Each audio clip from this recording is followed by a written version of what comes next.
Ma'am ఎప్పుడులాగే మనకి ఈ month April నెలలో ఏ రాశుల వారికి ఎలా ఉండబోతుంది అంటారు?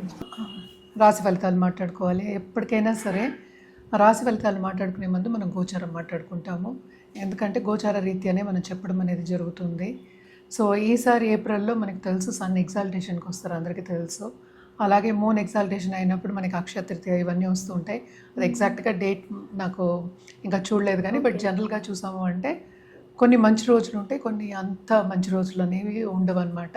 అది కూడా కొన్ని రాసుల వారికి చాలా బాగుంటుంది, కొన్ని రాసుల వారికి అంత బాగుండదు. బట్ జనరల్గా చూసాము అంటే ఎక్కడెక్కడ ఏ రాసుల్లో ఏ ప్లానెట్స్ ఉన్నాయో ఏ మూమెంట్స్ ఉన్నాయో చూద్దాం. ఫస్ట్ అంటే గోచరం రీత్యా ఎలా ఉందో చూద్దాము. ఫస్ట్ మనం మాట్లాడుకునేది శనీశ్వరుడి గురించి మాట్లాడుకుంటాం. శని ఏమో మనకి మీనంలో ఉన్నారు, మీనరాశిలోనే ఉంటున్నారు ఈ నెలంతాను. సన్ కూడా ఏంటంటే స్టార్టింగ్ ఆఫ్ దిస్ మంత్ మనకి మీనంలో ఉన్నారనమాట. ఆయన ఏంటంటే ఏప్రిల్ 14th మూవ్ అవుతున్నారు, అంటే ఎగ్జాల్టేషన్ పాయింట్కి వెళ్తున్నారు, అంటే మేషరాశికి వెళ్తున్నారు అనమాట. అలాగే మనం చూసాము అంటే మార్స్ కూడా మీనంలోనే ఉన్నారు. మనం మాట్లాడుకున్నాం అంటే గ్రహ కూటమి అవుతోందని మాట్లాడుకున్నాం.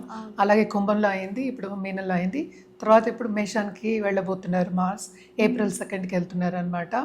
తర్వాత most important planet and commercial planet మనకి తెలుసు మెర్కురీ అయ్యారు, అంటే బుధుడు కూడా మనకి ఏప్రిల్ 11th ఆయన ఏంటంటే మేషానికి వెళ్తున్నారు అనమాట. అలాగే మనం నెక్స్ట్ మాట్లాడుకోవాల్సింది శుక్రుడు మనకి తెలుసు టువర్డ్స్ ఎండ్ ఆఫ్ మార్చ్ ఏమో మనకి మేషానికి వెళ్ళారనమాట. ఆయన ఏప్రిల్ 19th వృషభానికి వెళ్తున్నారు. జూపిటర్ అంటే మంచి గ్రహం, మనం ఎప్పుడు మాట్లాడుకుంటాం, చాలా బ్లెస్సింగ్స్ ఇచ్చే గ్రహం, మంచి చేసే గ్రహం మనకి జూపిటర్ అయ్యారు. ఆయన ఏంటంటే మనకి ప్రస్తుతం మిథునంలో ఉన్నారు. ఆయన అక్కడే ఉంటున్నారు, అంటే ఈ మంత్ అంతా జూన్లోనే ఆయన మారుతున్నారు అనమాట, అంటే ఎగ్జాల్టేషన్ పొజిషన్కి వెళ్తున్నారు. తర్వాత మనం మాట్లాడుకోవాల్సింది కేతువులు. రాహు ఏమో ప్రస్తుతం మనకి కుంభంలో ఉన్నారు, కేతు ఏమో మనకి తెలుసు సింహంలో ఉన్నారు. అండ్ ఆల్సో ఎప్పటికైనా సరే మనం చెప్పుకునేది ఏంటంటే చంద్రుడు 2 రోజులకు ఒకసారి మారుతూనే ఉంటారనమాట. సో జనరల్ ప్రెడిక్షన్స్ మనం అంటే జనరల్ గోచారం మాట్లాడుకున్నాము. జనరల్గా పరిహారాలు చేయాలి అంటే కనుక నవగ్రహాల చుట్టూ ప్రదక్షిణ చేయడము, నవగ్రహ హోమాలు, నవగ్రహంకి దానాలు ఇవ్వడము చేయడం అనేది మంచిది. అలాగే ఏలినాటి శని ఎవరెవరికి ఉంది అండ్ ఆల్సో మనం చెప్పుకోవాలి ఏంటంటే కంబషన్ ఉందన్నమాట శనికి కూడాను, ఏప్రిల్ ఎండ్ వరకు ఉంది. కంబషన్ అంటే ఏంటంటే సన్ను శని కలిసి ఉండడం అనమాట, దగ్గర ఉండడం మనం చెప్పుకోవాలి. సో ఎక్కువ కొంతవరకు స్తంభించిపోయి ఉంటారు శని కూడాను. బట్ జనరల్గా మనం చూసామంటే ఈవెన్ మన లోక పరిస్థితి కూడా మనం చూసాము అంటే ఆందోళనకరంగానే ఉంది. సో ఇవన్నీ పోవాలి అంటే ఇంకా కొంచెం టైం పడుతుందన్నమాట.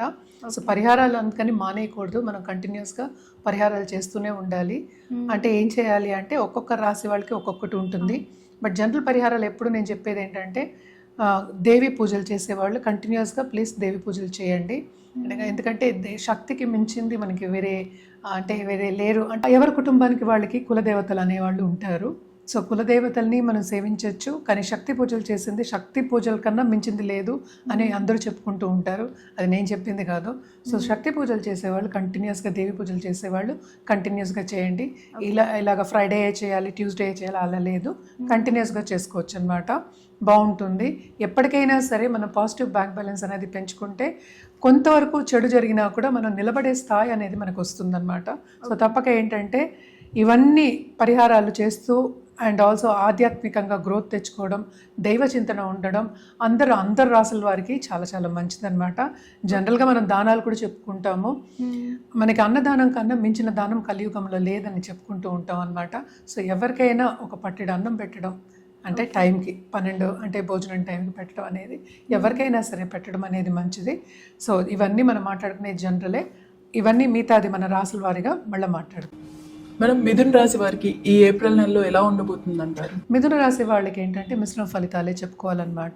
ఈ రాశికి అధిపతి ప్రస్తుతం ఏంటంటే మనకి 10th హౌస్లోనే ఆయన 11th హౌస్ సంచారం జరుగుతోంది. సో తప్పక ఏంటంటే కమిషన్ బిజినెస్లో ఉన్నవాళ్ళు, స్టాక్ మార్కెట్ ట్రేడింగ్లో ఉన్నవాళ్ళు, ఆన్లైన్ కన్సల్టింగ్ చేసే వాళ్ళకి చాలా బాగుంటుంది. ఆ రాబడి చూసే ఒక మంత్ కింద మనం చెప్పుకోవాలి. మిశ్రమ ఫలితాలను ఎందుకు చెప్తున్నానంటే కొంతవరకు హెల్త్ రీత్యా ఇబ్బంది పడే ఛాన్సెస్ అనేవి మనకి ఎక్కువ కనిపిస్తున్నాయి. 12th లోనే వస్తున్నారు ఇప్పుడు, అంటే 11th ఉన్నారనమాట.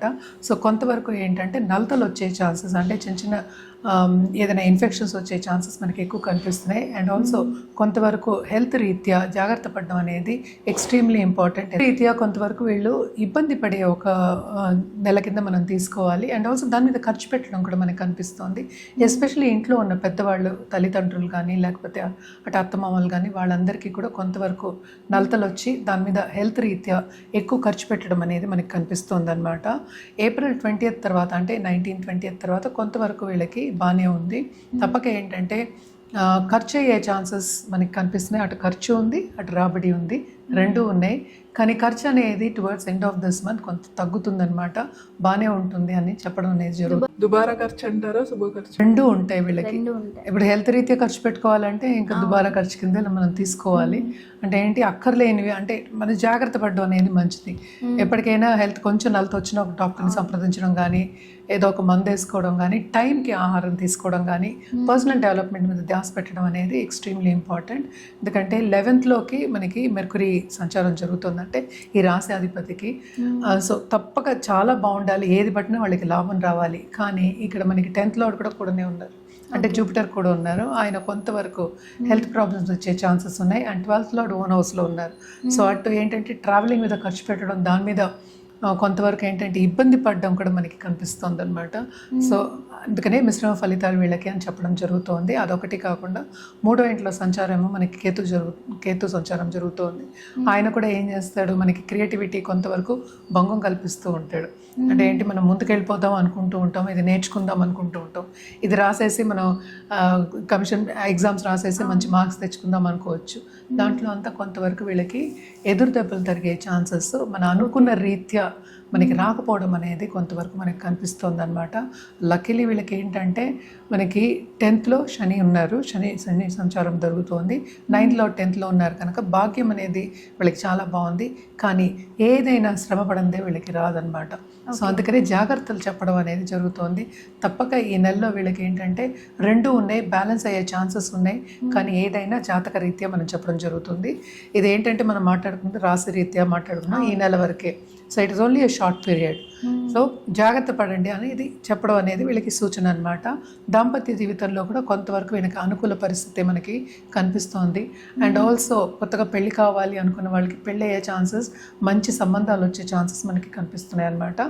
సో అందుకనే కొంతవరకు మిశ్రమ ఫలితాలు ఈ నెలలో వీళ్ళకి మిథున రాశి వాళ్ళకి. మేడం, మీరు ట్రావెలింగ్ పరంగా ఖర్చు చేస్తానన్నారు కాబట్టి విదేశాలకు వెళ్ళే అవకాశం ఉందంటారు? తప్పకుండా ఆఫ్టర్ ఏప్రిల్ 19th అనమాట.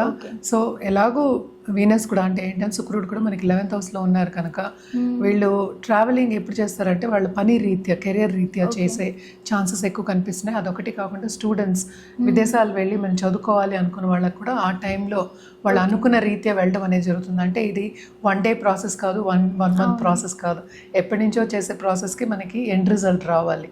సో ఎండ్ రిజల్ట్స్ వచ్చే ఛాన్సెస్ అనేవి ఆఫ్టర్ ఏప్రిల్ 19th జరిగే ఛాన్సెస్ ఉన్నాయన్నమాట. మేడం, వీళ్ళకి ఆరోగ్య సమస్యలు ఉన్నాయి అంటున్నారు, కొన్ని సమస్యలు ఉన్నాయి. మరి వీటన్నిటి నుంచి బయటపడాలంటే ఎలాంటి పరిహారాలు చేస్తే బాగుంటుంది అంటారు? తప్పక వీళ్ళు ఏంటంటే గణపతికి నిత్యం పూజ చేయడం అనేది ఎప్పుడు నిత్యం చెప్తూనే ఉంటాను.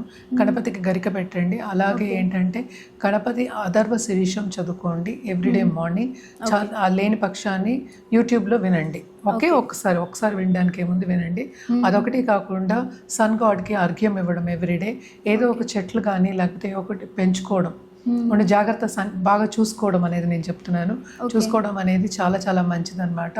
అండ్ ఆల్సో మన రుద్రాక్ష విషయానికి వస్తే కనుక తప్పక వీళ్ళు త్రిముఖి రుద్రాక్ష వేసుకోవచ్చు. అలాగే గౌరీ శంకర్ రుద్రాక్ష వేసుకోవడం చాలా మంచిది. ఎందుకంటే దాంపత్య జీవితంలో మనం కొంతవరకు బాగానే ఉందని చెప్పినప్పటికీ సన్నిహితంగా ఉండాలి, లవ్ రిలేషన్షిప్ బాగుండాలి అన్నప్పుడు తప్పక వీళ్ళు ఏంటంటే గౌరీ శంకర్ రుద్రాక్ష వేసుకోవడం అనేది చాలా మంచిదన్నమాట.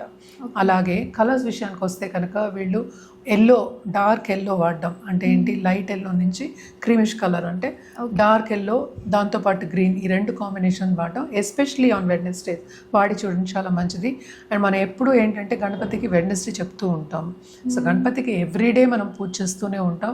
తప్పక పూజ చేయండి గణపతికి. ఏ దేవుడైనా సరే, అంటే మీ కులదేవత ఎవరైనా సరే మనం గణపతికి చేసిన తర్వాతే చేస్తాం. సో ఫస్ట్ గణపతికి చేసి మీరు ఏదైనా చేసుకోండి అని చెప్పడం జరుగుతుంది.